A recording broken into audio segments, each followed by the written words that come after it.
उद्या आहे ना मेडिकल? हो. हां. कुठं काय दुखापत नाही ना करून घेतली? नाही, नाही. हां. अरे मेडिकल एक्झाममध्ये लय बारकाईने चेक करतात. डोळे ओके आहेत का? कान ओके आहेत का? कुठे काय ऑपरेशन? फुल चेकअप असतं. मी काय म्हणतो, जर एखादा असेल कुठं कमी तर भरती करून घ्यायला काय होतंय? अरे हट. ज्याच्यात कमी असेल त्या माणसाला आर्मीत घेतच नाहीत. कुठलीही कमी नसलेला माणूस लागतो आर्मीत. फुल फिट आणि एकदम हिट.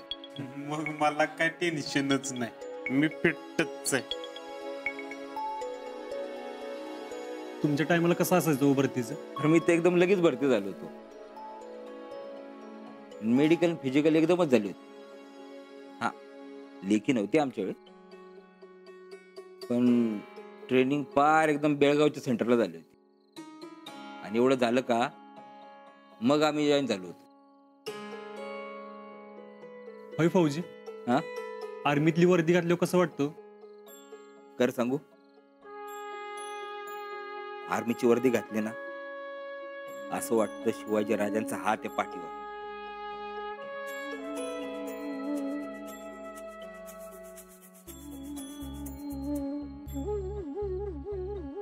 फौजी, तुमचा यो हात कसा गेला हो?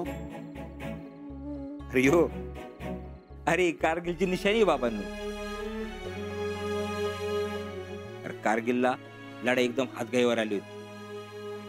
या पाकड्यांनी आमच्या चेकपोस्टवर ग्रेनेड टाकला. अरे चेकपोस्टवर सगळा बारूद होता आमचा, आणि तो बारूद उडू नये म्हणून तो ग्रेनेड असा हाताने उचलला आणि त्याला भिरकावला. तो भिरकावला आणि त्याच्याबरोबर हात बी गेला माझा.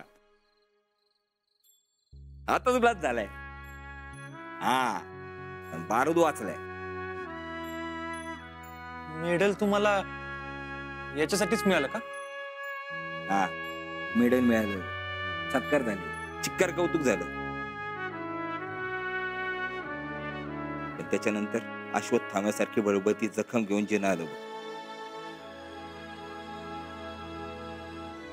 कोणती? अरे त्या पाकड्यांची लढता लढता वीर मरण आलं असतं ना, तसं शान मध्ये तिरंगात लपेटून गेलो असतो. आता आमच्या नशिबात नाही ते. आता हे असलं जिना आलं.